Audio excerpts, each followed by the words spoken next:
रांची गांव में नई नई शादी करके आए थे मुकेश और निशु। दोनों के पास बड़े सपने थे, लेकिन जेब लगभग खाली थी।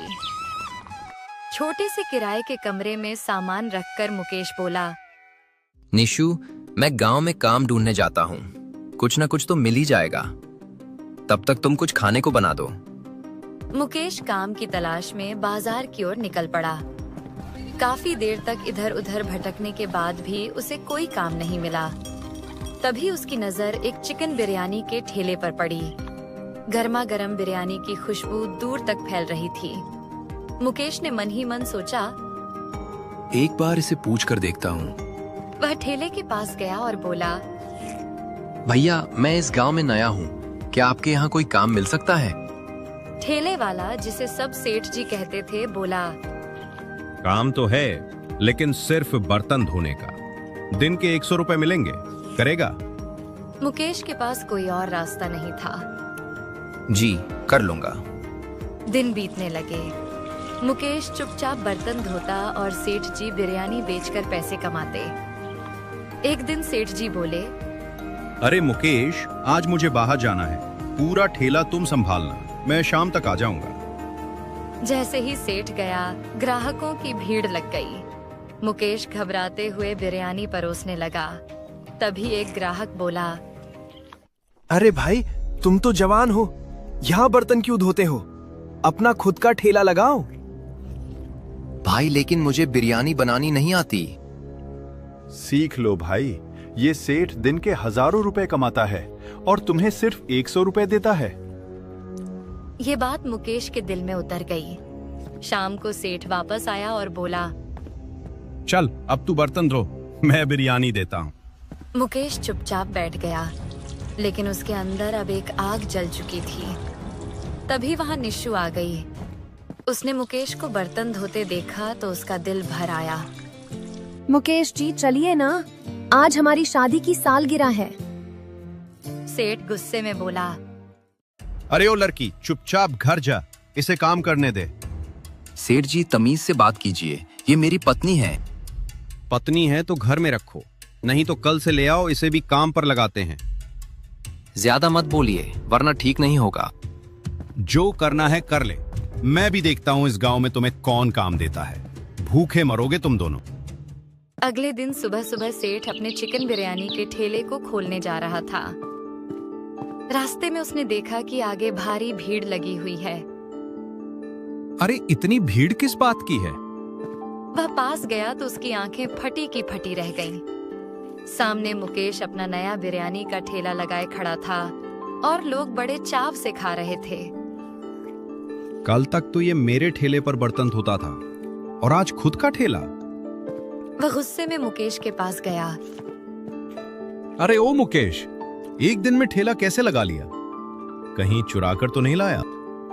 नहीं सेठ जी, ये मैंने किराए पर लिया है। पर तुझे तो बिरयानी बनानी नहीं आती थी। सेठ जी, बिरयानी क्या है, एक दिन में सीख ली, और मैं ऐसी वैसी बिरयानी नहीं बेचता। तो क्या बेचता है? ये मेरी स्पेशल मटन लिवर बिरयानी है और सिर्फ 10 रुपए प्लेट। क्या 10 रुपए? तू जरूर मिलावट कर रहा है। नहीं सेठ जी, मेहनत और ईमानदारी की कमाई है। सेठ गुस्से में वहां से चला गया। 2 ग्राहक बिरयानी खाते हुए बोले, भाई, इतनी स्वादिष्ट बिरयानी 10 रुपए में, कमाल है। हाँ भाई, ऐसे ही बनाते रहना। ये मटन लिवर बिरयानी बंद मत करना, हम रोज आएंगे। ये सुनकर मुकेश की आंखों में खुशी चमक उठी। उधर सेठ के चिकन बिरयानी के ठेले पर भीड़ कम होती जा रही थी। पहले जहां लंबी लाइन लगती थी, अब गिने चुने ग्राहक ही थे। एक ग्राहक ने आवाज लगाई, अरे ओ सेठ, इधर आना।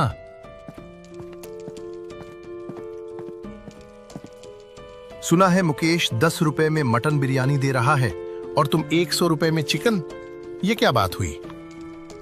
अरे भाई, वो सिर्फ लिवर के टुकड़े डाल रहा है, बाकी मटन कहाँ है?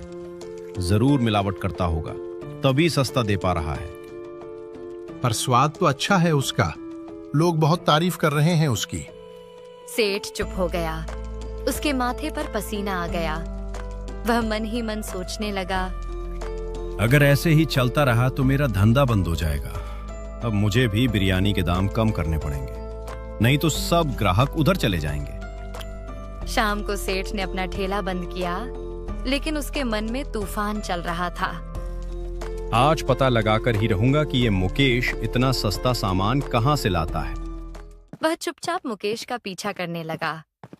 मुकेश सीधे अपनी रोज की किराने की दुकान पर गया। राम राम काका, बढ़िया बासमती चावल और ताजे मसाले दे देना। हाँ मुकेश बेटा, तुम्हारे लिए तो हमेशा अच्छा ही दूंगा। मुकेश ने पूरे पैसे गिनकर दिए और सामान लेकर घर चला गया। थोड़ी देर बाद सेठ धीरे से दुकान पर पहुंचा। अरे भाई, वो मुकेश क्या खराब या एक्सपायर्ड सामान ले जाता है क्या? वो तो सबसे बढ़िया किस्म का चावल और मसाले ले जाता है, और हाँ, उधार भी नहीं, पूरे नकद पैसे देता है। ये सुनकर सेठ के चेहरे का रंग उड़ गया। अच्छा, नगद? हाँ, और कभी मोल भाव भी नहीं करता। कहता है ग्राहक को अच्छा खाना खिलाना है। अच्छा चावल, बढ़िया मसाले, फिर भी 10 रुपए में बिरयानी? ये बात हजम नहीं हो रही। अगले दिन सेठ ने अपना ठेला खोला। 1 घंटा, 2 घंटे, 4 घंटे बीत गए, पर एक भी ग्राहक नहीं आया। सेठ गुस्से से चिल्लाया, अब इस मुकेश का पर्दाफाश करना ही होगा, नहीं तो मैं बेरोजगार हो जाऊंगा। वह सीधे मुकेश के ठेले पर पहुंचा। वहां लोगों की लंबी लाइन लगी थी। एक ग्राहक खाते खाते बोला, भाई मुकेश, तुम्हारी लिवर बिरयानी जैसी बिरयानी आज तक नहीं खाई। हाँ, सेठ की बिरयानी से 10 गुना अच्छी है। ये सुनते ही सेठ का पारा चढ़ गया। अरे गांव वालों, तुम लोग पागल हो गए हो क्या? 10 रुपए में इतनी अच्छी बिरयानी कोई नहीं दे सकता। ये जरूर मिलावट करता होगा। भीड़ में सन्नाटा छा गया। एक ग्राहक बोला, अगर मिलावट होती तो हम बीमार पड़ जाते, पर ऐसा तो कुछ नहीं हुआ। लगता है तुम्हारे ठेले पे कोई नहीं आ रहा, इसलिए अफवाह फैला रहे हो। सेठ जी, सच्चाई को छुपाया नहीं जा सकता। आप चाहें तो खुद चख लीजिए। हाँ, सेठ खुद खाकर देखो, फिर पता चलेगा तुमको। मुझे तुम्हारी मिलावटी बिरयानी नहीं चाहिए। कोई उसकी बात नहीं सुन रहा था। सब फिर से खाने में जुट गए। सेठ वहां से गुस्से में चला गया। रास्ते में उसने खुद से कहा, आज इस मुकेश का राज जानकर ही रहूंगा, चाहे कुछ भी करना पड़े। अंधेरी रात में सेठ चुपके से मुकेश के घर के बाहर पहुंच गया। आज देखता हूं कि ये बिरयानी कैसे बनाते हैं। उसने धीरे से कहा और खिड़की के पास जाकर अंदर झांकने लगा। अंदर मुकेश और निशु रसोई में खड़े थे। निशु, आज भी लोगों को हमारी लिवर बिरयानी बहुत पसंद आई। हाँ, पर इतनी मेहनत के बाद भी 10 रुपए में बेचना कब तक? जब तक हमारे पास वो चीज है, तब तक हम सस्ती ही बेचेंगे। बाद में दाम बढ़ाने का सोचेंगे। यह सुनकर बाहर खड़ा सेठ चौकन्ना हो गया। वो चीज? आखिर कौन सी चीज है जिसके दम पर ये इतना सस्ता बेच रहे हैं? अंदर मुकेश ने बासमती चावल पानी में भिगो दिए। देखो निशु, चावल अच्छे से फूलने चाहिए, तभी बिरयानी खाने में मजा आता है। फिर उसने मटन लिवर के बारीक टुकड़े किए और अच्छे से धोया। निशु ने मसालों की कटोरी ली और उसमें मसाले डालने लगी। थोड़ा गरम मसाला, थोड़ा लाल मिर्च और ये हमारा खास मसाला। इसी से बिरयानी में जान आ जाती। हाँ, तुम्हारी वजह से ही तो ठेला मशहूर हुआ है। अगर तुम्हें बिरयानी बनानी ना आती तो मैं क्या करता? बस बस, ज्यादा तारीफ मत करो, काम पर ध्यान दो। लिवर के टुकड़े कढ़ाई में डाले गए। कुछ ही देर में खुशबू चारों ओर फैल गई। बाहर खड़ा सेठ नाक सिकोड़ते हुए बोला, खुशबू तो सच में लाजवाब है। उधर मुकेश ने चावल भी पका लिए थे। दोनों ने चावल और पके हुए लिवर को बड़े पतीले में मिलाया और ढक्कन लगाकर धीमी आंच पर दम पर रख दिया। अब इसे पूरी रात धीमी आंच में पकने देते हैं। सुबह तक एकदम दाने दाने में स्वाद भर जाएगा।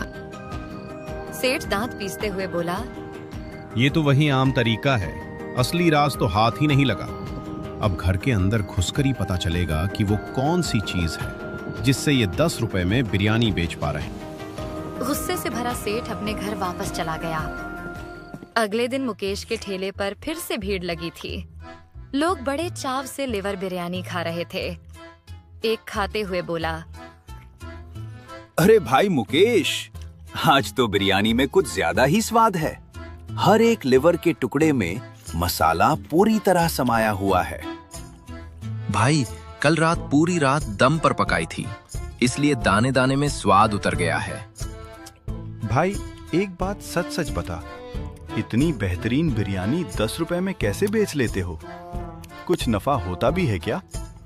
नफा तो मैंने कभी गिना नहीं, बस लोगों को अच्छा खाना कम दाम में देने की कोशिश करता हूँ। पर तुम्हारा घर कैसे चलता है? इसके पीछे एक छोटा सा राज है जो मैं नहीं बता सकता। तभी सेठ आया और बोला, अरे मुकेश, तुम्हारा राज मुझे पता चल चुका है। अब मैं मुखिया जी के पास जा रहा हूँ, आज तुम्हारी पोल खुल जाएगी। इतना कहकर सेठ तेज कदमों से चला गया।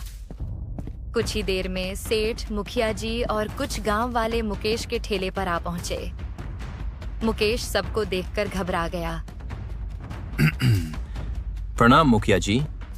हमें शिकायत मिली है कि तुम सस्ता और खराब मसाला इस्तेमाल करके लोगों को मिलावटी बिरयानी खिला रहे हो।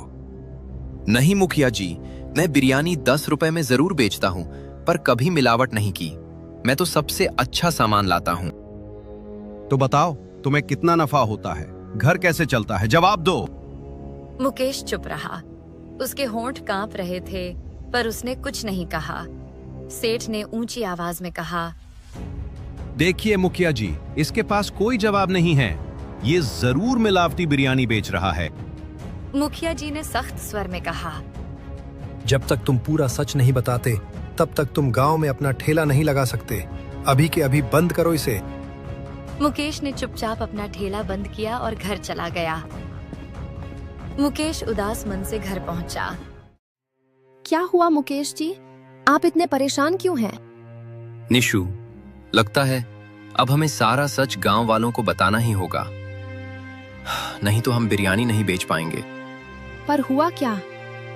मुकेश ने पूरा किस्सा बता दिया। सेठ की शिकायत, मुखिया जी का फैसला और ठेला बंद करने का आदेश। निशु शांत होकर बोली, ठीक है, अगर सच हमारे साथ है तो डर किस बात का? आप सब बता दीजिए, लेकिन मैं भी आपके साथ चलूंगी। दोनों तुरंत चौक की ओर चले, जहां मुखिया जी कुछ गांव वालों के साथ खड़े थे। मुकेश ने हाथ जोड़कर कहा, मुखिया जी, जो मैं बताने जा रहा हूँ वो पूरा सच है, बस आप यकीन कर लीजिए। ठीक है मुकेश, बताओ तुम्हारी बिरयानी का राज क्या है? मुकेश ने लंबी सांस ली और कहना शुरू किया, जब हम इस गांव में नए आए थे, तब हमारे पास कुछ भी नहीं था। हमने एक छोटा सा कमरा किराए पर लिया। उस कमरे में हमें एक मिट्टी का पुराना बर्तन मिला। उसके अंदर कुछ पैसे थे। हम वो पैसे घर के मालिक को देने गए, लेकिन उन्होंने कहा, ये मेरा नहीं है, पहले यहाँ एक साधु रहता था, शायद उसी का होगा।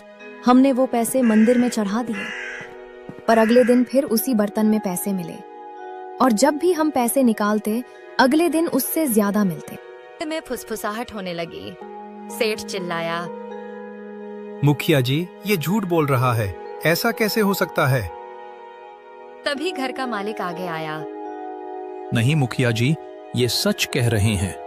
ये दोनों मेरे पास पैसे लेकर आए थे, और जो साधु यहाँ रहता था वो साधारण नहीं था।